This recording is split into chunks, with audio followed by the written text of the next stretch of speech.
For weeks, whispers had been swirling, the kind that you can't quite prove, but also can't ignore. Something about Cleveland just felt off. There was a tension in the air, a quiet undercurrent of manipulation and control that no one wanted to admit existed. But now, those whispers have turned into a storm, and all signs point to one truth. Shadur Sanders is being held back, deliberately, systematically, and with precision only found in organizations trying to protect their image rather than their players. The energy around the Browns has shifted in a way that's hard to describe unless you've been paying attention. It's the way coaches avoid certain questions during pressers. It's the vague injury updates that don't line up with what insiders are hearing. It's the way decisions seem to come from nowhere, designed to confuse, to distract, to delay. And at the center of it all stands one young man who refuses to play the puppet, Shadur Sanders. He's talented, hungry, confident, and ready. But instead of getting his shot, he's being benched by something far bigger than football. Behind closed doors, Kevin Stefanski and the Browns seem to be playing a dangerous game of politics and ego, one that may soon come crashing down on their own heads. Jason didn't have to say much, just one phrase. There's a lot going on behind the scenes. And the internet exploded. Because deep down, everyone already knew. It's like watching a magician perform a trick you've seen before. The illusion doesn't fool you anymore. Every quarterback rotation, every questionable play call, every mysterious injury management excuse suddenly makes sense. Stefanski doesn't want Shedeur to shine. He doesn't want the young gun to step on the field and outplay the veterans he's been protecting. He doesn't want to admit that maybe, just maybe, the rookie has more composure, more spark, and more leadership than the men who've been there longer.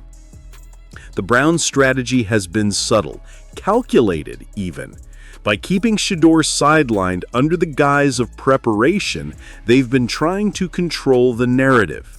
The whispers about him not being ready or fitting the system didn't come out of nowhere. They were planted, watered, and allowed to grow by those who fear what happens when he finally takes over. The manipulation has been brilliant in its simplicity. Make it look like the team is being cautious, when in truth, they're being controlling. Fans see it now. The smoke is clearing, and the truth is hard to deny.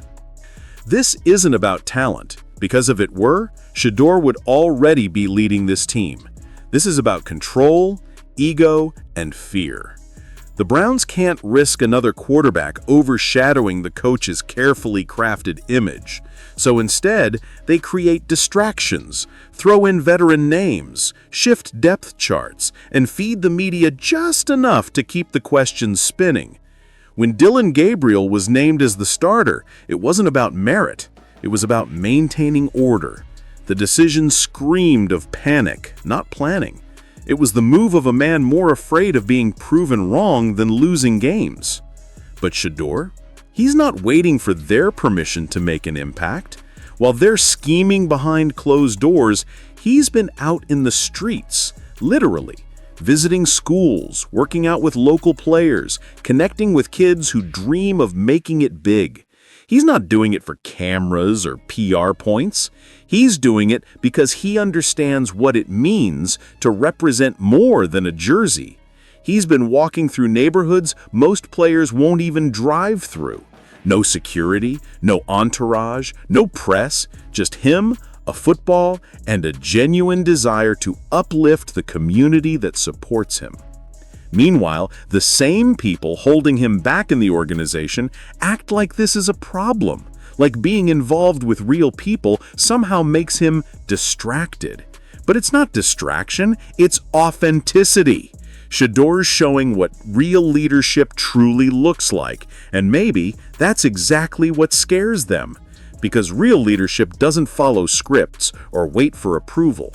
It inspires, it disrupts, It challenges the old order. Stefanski and his team can't control that kind of power. And so instead of embracing it, they've been trying to contain it. Every time someone like Jason or Anthony opens their mouth to analyze Shedeur, it's coated in condescension. They downplay his efforts, dismiss his actions, and twist his motivations. When Anthony questioned his trip across the country during rehab, pretending to be concerned about his injury, everyone could see through it. It wasn't about his health. It was jealousy. The little smirk on his face said everything words couldn't.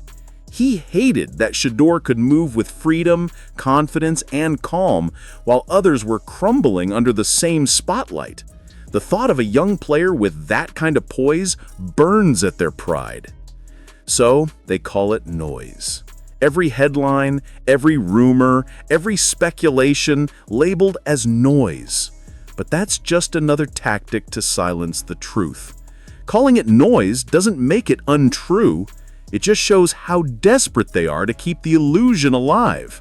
But fans aren't buying it anymore. They can see through the curtain. They know that the so-called noise is actually the sound of resistance, a young man fighting against the system that's trying to box him in. The injury narrative? Convenient. The timing? Too perfect.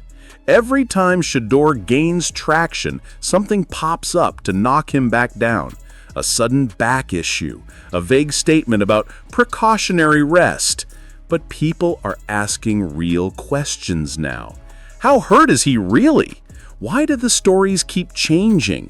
And why is it that the more he grows in popularity and influence, the more issues seem to arise? It's a pattern, and patterns tell stories. Stories of fear, suppression, and control. Still, through all of it, Shedeur remains composed.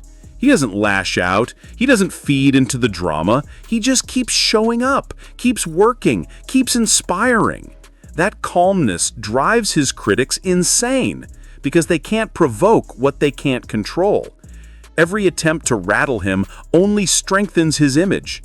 Every excuse they create makes him look stronger. And now, with every passing week, it's becoming harder for the Browns to hide the truth. This entire situation has become bigger than football. It's about power, perception, and pride. It's about a young athlete daring to challenge the status quo and a system terrified of change. The Browns think they can spin this forever, but the truth has a funny way of surfacing when you least expect it. They can try to paint him as unready, unfit, or uncommitted, but sooner or later, that facade will crack. And when it does, Kevin Stefanski will have nowhere left to hide. Because here's the reality. You can't keep greatness buried forever. You can stall it, you can twist it, you can even lie about it, but you can't stop it. Shadur Sanders is a force too powerful for politics to contain. And when he finally gets his chance, when the truth finally comes crashing through all the noise and excuses, everyone will remember who stood in his way. So what do you think? How deep does this go? How far are the Browns willing to go to protect their narrative? And more importantly, how long before the truth explodes right in their faces? Drop your thoughts in the comments, hit that like button, subscribe, and turn on notifications because this story is just beginning. And when the next chapter drops, you're going to want to be here when the truth finally hits the field.